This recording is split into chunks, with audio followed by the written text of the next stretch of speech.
Good morning বন্ধুরা, সবাই কেমন আছো? বাজে এখন তো বাজে 5টা, কিন্তু আমি উঠে পড়েছি 4টেতে। তো উঠে পড়েছি, এবার পুজো দিতে যাব বাবা মহাদেবকে। পুজো দিয়ে মনের শান্তিটা তো পেতে হবে না? এখানে এসেছি বাবার নগরীতে। তো এরাও সবাই উঠে পড়েছে। শ্রেয়াঙ্কও অনেক কষ্ট করে উঠলো, যাই হোক কালকেও অনেক ভোরবেলা উঠতে হয়েছে আসার জন্যে।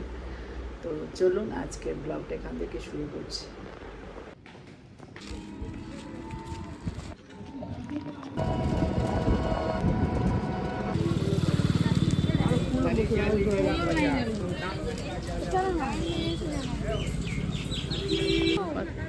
হ্যাঁ ধরছি।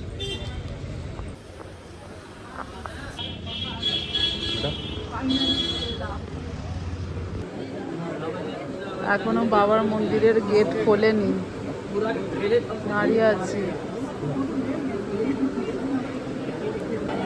দেখো এই লাইন কোন দিক দিয়ে যে কোন দিকে থাকছে জানি, এত মানে ভিড় আজকে।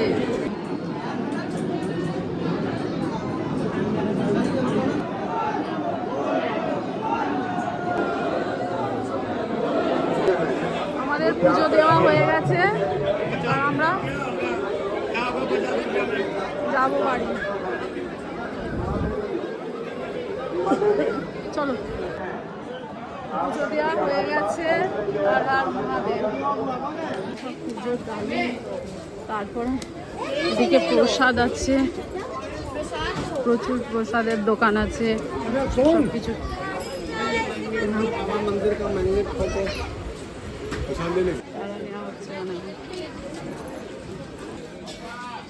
আমরা কোথায় জুতো রেখেছি, যার কাছে ফুল কিনেছি, কারণ কোনখানে ভুলে গেছে। দেখি কোথায়, অনেক দূরে জুতো রেখেছে।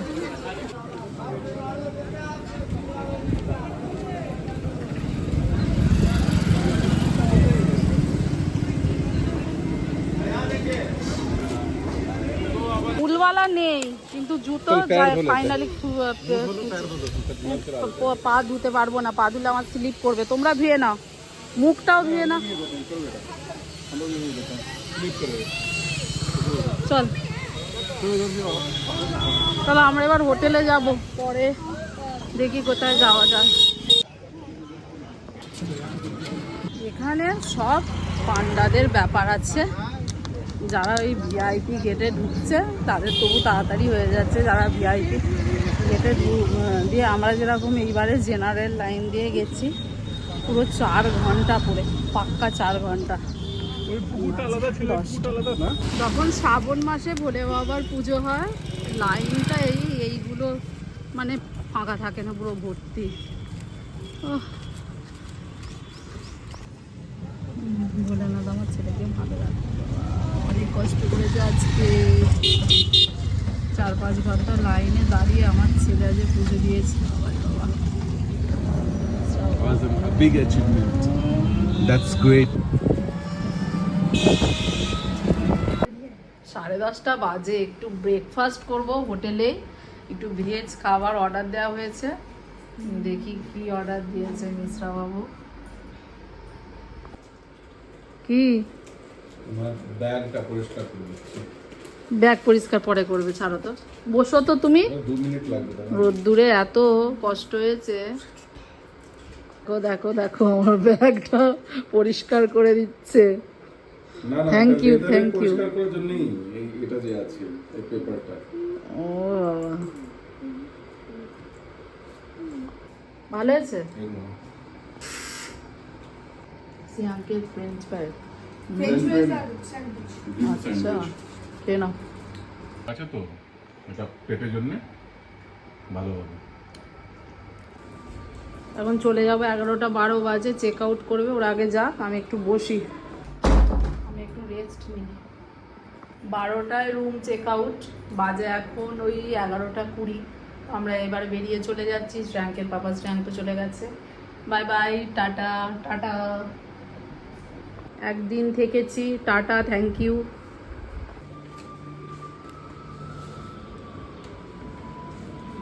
11:45 বাজে, চেক আউট করে এবার আমরা বেরিয়ে পড়েছি। আর মানে বলছিলাম যে বাসকিনাথ যাবো না, আবার বলছে গাড়ি ঘুরিয়ে নিয়েছে বাসকিনাথ যাবে। একটু প্যারাও কেনা হয়নি, অল্পই 250 মতো প্যারা কিনেছে, কিন্তু আর কেনেনি। আর ঠাকুরের ওখানে পুজো, মানে সবাই যায় এই বাবা ভোলেনাথের এখানে পুজো দিয়ে আবার ওখানে ভোলেনাথের পুজো দিতে, আমরা প্রত্যেকবারই যাই। এবারে এত গরম আর সময়ও নেই, তো যার জন্য বলছিলাম যাব না। আবার ডিসিশন হয়েছে, বলছে তোমার মন খুঁতখুত করবে নিয়ে যাবো, নাহলে তুমি বলবো আমাকে নিয়ে গেলে না, এসেছি তো ঘোরার জন্য, এইসব ব্যাপার বলছে। শ্রেয়াঙ্কেরও ইচ্ছা আছে, শ্রেয়াঙ্ক শুয়ে পড়েছে। इधर से जाएंगे हम लोग। শ্রেয়াঙ্ক দেখ পাহাড় দেখা যাচ্ছে, দেখেছিস কত সুন্দর পাহাড় বাবা দেখ। আমরা থর মরুভূমি দিয়েও যাচ্ছি, মানে কালকেও এক জায়গা দিয়ে গেছি, আজকেও কি যে রাস্তা দিয়ে যেতে হচ্ছে এইদিকে।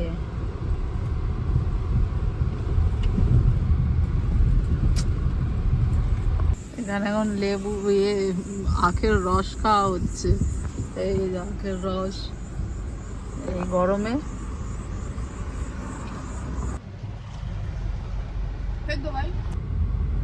তোমাদের এইখানে সব কি রোড গো? হ্যাঁ, মেন রোডেও এই অবস্থা। শ্রী শ্রী বাবা বাসুকিনাথ ধাম প্রবেশদ্বার। আমরা চলে এসেছি, আসবো না করে আবার মন চাইছে। শ্রেয়াঙ্কে পাপা আবার গাড়ি ঘুরিয়ে নিয়েছিল, আর যাচ্ছি। আমরা এসেছি বাসুকিনাথ ধামে, আমাদের পুজো দেওয়া হয়ে গেছে।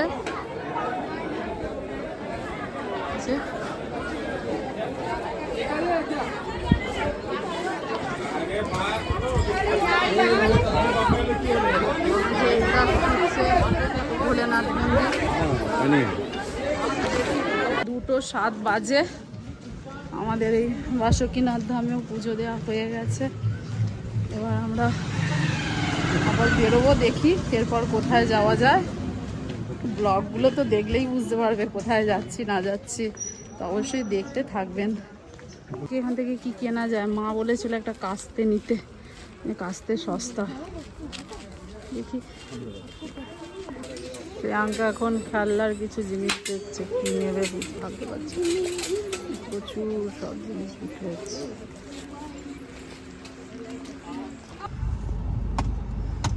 বেতাহাসা গরম আছে আজকে, বেতাহাসা। উফ, কলকাতার দিকে কেমন গরম আজকে জানি না, কিন্তু বাবাধাম দেওঘরে বেতাহাসা গরম আছে। উফ, আমরা এসেছিলাম সুপারি প্যারা নিয়ে। वापस आए हैं वापस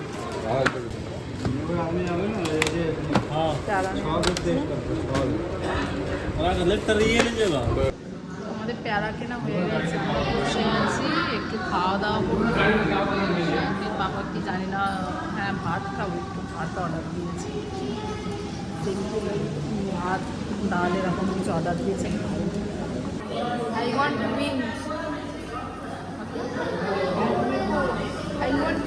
আজকে থালির মধ্যে যেটা আছে, এই যে এসব আছে, রুটি, ডাল, সবজি।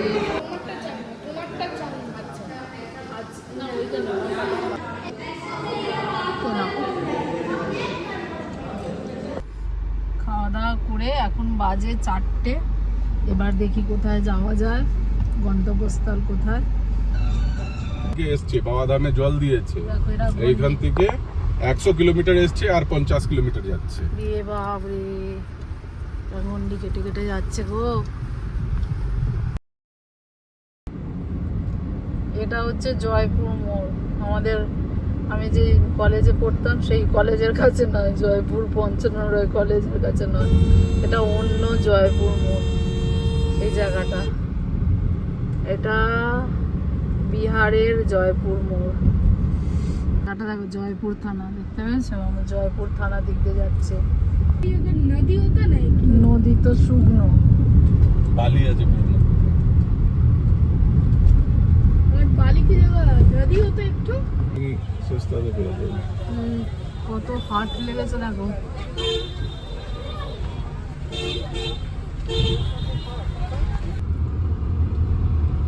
কি রাস্তা। আমি মানে কি বলবো, কাল থেকে আমি শুধু রাস্তারই এক্সপ্লোর করছি। এদিকে যে এখন আমরা ভাগলপুরে আছি। তো ভাগলপুর যে বিক্রমশিলা, তো ওখানে আছি, বইয়েতে পড়েছি বিক্রমশিলা। আচ্ছা, আমরা এখন যাচ্ছি গঙ্গার উপর দিয়ে। তো এই সেতুটার নাম হচ্ছে বিক্রমশিলা সেতু। বিক্রমশিলা সেতুর উপর দিয়ে আমরা এখন যাচ্ছি। আছে তো? হ্যাঁ, এটা নদী। হ্যাঁ, এই যে নিচে নদী আছে। হ্যাঁ, এই নদীকে বলে বিহার কা শোক। এই প্রত্যেক বছর হ্যাঁ। বন্যা নিয়ে আসবে, ঠিক আছে, নেপাল থেকে। কি নদীটার নাম? এই নদীটার নাম হচ্ছে কোশি। কোশি। হ্যাঁ, কোশি উপরে আছে। নদীটার নাম জানি না। আচ্ছা। কোশি নদী আছে, কোশি নদী উপরে আছে। আচ্ছা, এইসব এই আগে ছিল না। 9:30 বাজে। না, 9:30 না, 9:08 হয়েছে। এই জায়গাটার নাম হচ্ছে পূর্ণিয়া। তো এখন বাজে 10:05। আমরা আছি পূর্ণিয়া বলে একটা জায়গায়। এখন বাজে 11:30, আর আমরা অনেক রাত্রি হয়ে গেছে। ওই জন্য আমার শ্বশুরও ফোন করেছিল। আমার শ্বশুর আসলে এইদিকেই থাকে, আমরা এই রাস্তা দিয়ে যাচ্ছিলাম। তো আমার শ্বশুর বললো যে আমাদের এখানে রাত্রিটা স্টে করার জন্য। তো আমরা চলে এসেছি, রাত্রিরে স্টে করবো। আর জাস্ট এসে ফ্ল্যাটে ঢুকেছি, আর প্রচণ্ড হারে মানে ঝড় আর বৃষ্টি হচ্ছে, আওয়াজ হচ্ছে, দেখতে পাচ্ছেন কারেন্ট চলে গেছে। এবার একটু রাত্রিটা স্টে করে তারপর সকালবেলা যাবো। তো আজকের ব্লগ এখানেই শেষ করছি। টাটা, গুড নাইট, সবাই ভালো থাকবে।